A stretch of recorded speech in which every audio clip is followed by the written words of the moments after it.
In a rather exciting turn of events, Wallace and Gromit will be returning in a brand new film. About a year ago, I made a video about how I'm a huge fan of these characters and that the first three shots especially are very near and dear to me, so while Aardman's recent offerings have been a little forgettable, I can't help but feel very excited at the prospect of seeing their most iconic duo in action again. Unfortunately, it's slated for release in 2024, meaning we've got quite a long wait ahead of us. So in the meantime, why don't we have a look at a Wallace and Gromit video game, specifically Project Zoo. Why does the name of this sound like a working title they never got beyond? Anyway, this game's story sees the beloved pair going to the local zoo to celebrate the birthday of their adopted polar bear in what I presume is meant to be a nod to creature comforts. Once they get there though, they find out the zoo has been taken over by the greatest villain of all time with all of the animals under his command. So Wallace and Gromit break into West Wallaby Zoo to save Archie, stop Feathers in his D-Day plot, an interesting historical event to reference in a family title, and gameplay-wise free the captive animals back into captivity. This game does an absolutely wonderful job of capturing the spirit and charm of the series. What gives the films their quintessential British feel is how the attitudes of the characters are very mundane and relaxed even when faced with grand adventure, and Wallace's dialogue in this game gets that feeling down very well. Having Peter Sallis deliver those lines is an obvious bonus. Hope I remembered to turn the immersion off before we left. And the art style does hold up really well. The cutscene animations do act as if they're still stop motion, and the characters never looked out of place in these unique for the series locales. The graphics are basic yet appealing enough for the plasticine originated designs to fit in quite nicely. It's all very charming. Now this isn't the first Wallace and Gromit game I've ever played. Many years ago I picked up Telltale Games' Grand Adventures collection, and while I never finished it, I do recall enjoying what I played, feeling like an endearingly loyal representation of the world Nick Park created, similar to Project Zoo. What was nice about Telltale's game was because it was point and click, it maintained the comfiness of the shorts in its gameplay too. Project Zoo, on the other hand, like your typical licensed game, is an action platformer. But when you think about all of the great action set pieces in the films, this could be a good fit for the series too. So let's take a look and see if it is.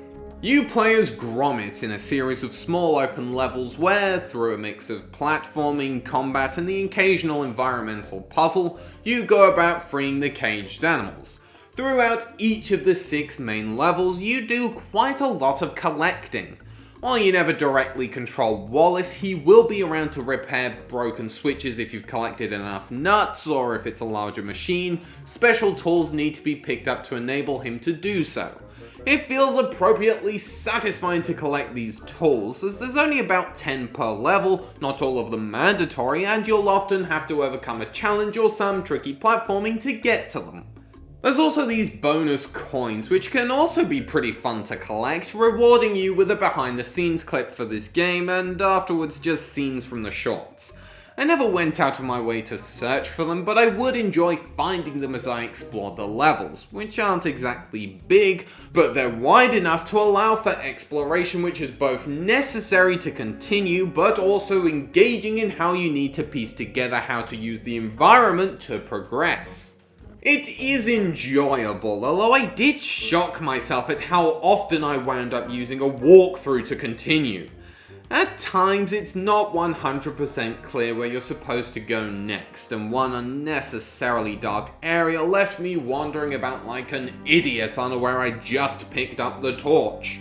I won't hold it against the game too much, as most of the time a little brain power will show the way, but other times it doesn't communicate the next port of call all that clearly.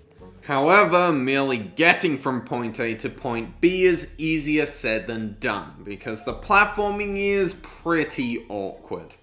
In simpler instances it's fine, but the camera will oftentimes angle itself inconveniently or get stuck behind an object or wall, meaning certain parts gave me a lot more trouble than they ought to. There are these bonus levels you can find devoted mostly to platforming, and I didn't properly complete any of the 3 I found because the platforming is nowhere near as smooth or confident as you'd like it to be, and I got irritated with them quickly. But even when the platforming isn't marred by how clunky it can be, it's just serviceable. Swinging on ropes works fine, and there's some mildly creative sections. It's typical fare which would be good switch off your brain fun if it wasn't for the aforementioned problems. There's this one part where you have to shoot these switches to make platforms float across the lava, but with the finicky shooting controls leaving the platforms out of line with one another, this simple and perhaps inventive part was much trickier and frustrating than I think it was supposed to be. On the subject of shooting, Wallace will invent guns to use against enemies or other obstacles in the story, and for the most part they're pretty fun to use. My grievance mentioned earlier comes down to the aiming controls. A lot of these weapons fire like a bow and arrow in an upward curve. The aiming reticule doesn't reflect this, so you'll often have to aim higher than you actually mean to, which from a distance can be a little finicky. But they're inventive enough, firing bananas, turnips as explosives, and porridge in a nice Easter egg does have an entertainment value, and there is an occasional automatic lock-on which can be used. Using the turnip launcher especially is pretty fun to use in a few combat scenarios. You can go hand to hand, and it feels good, not very hard, but there's some interesting enemy types to fight against which makes it fairly engaging. Boss fights are also somewhat entertaining, a lot of them on rails in vehicles and fairly exciting and good to control. However, I do feel compelled to point out how weird I find the health bars in this game to be. I mean, look at this, you'd think the green would lower down with damage taken, but instead it's marked by a faint red line. It threw me off early on, but still, these encounters are fairly solid. The exception is this one, where you have to destroy and dodge blocks of ice which will one-hit kill you. It was just boring and annoying.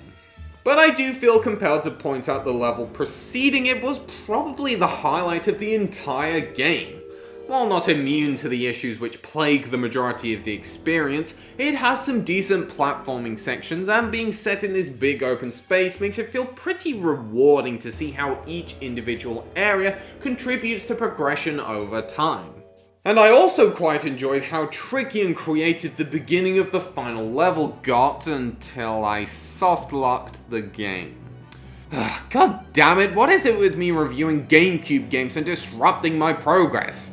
This wasn't as much my fault as it was with The Hobbit. I merely got frustrated with this really difficult section, so I saved the game and decided to come back to it later. There was this part earlier where you pressed a button to make sure some of the machinery move, and I guess it reset when I quit. So while I got pretty good at grabbing onto these blocks when they wouldn't move, the rest of it became nigh on impossible. And I weren't quite as enchanted by this as I was with The Hobbit to play through the majority of it again. So I didn't actually reach the very end of the game, but I came near it damn enough that I'm gonna review it anyway. If you've got an issue with that, then sue me. So my overall thoughts on this game, it's okay. It's a great rendering of the Wallace and Gromit universe, but that's the most it's got going for it. Outside of that, I will give it credit for having a seamless sense of variety in its gameplay. I just wish it was all a bit more polished than it actually is. I probably needed to have played it years ago to have some affection towards it, as I do know there's people who have a real soft spot for it. But even then, I don't think I'd ever be as fond of it as something like the Scooby-Doo games, which for all my nostalgic love I have towards them, I do genuinely think are enjoyable, well-made games.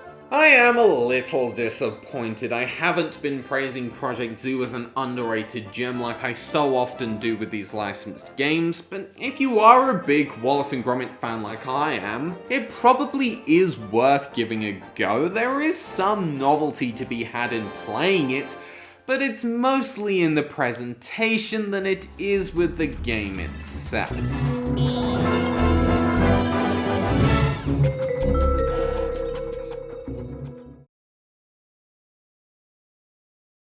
If Feathers is down here, then poor is down here, then poor is down here, then poor little Archie can't be far away.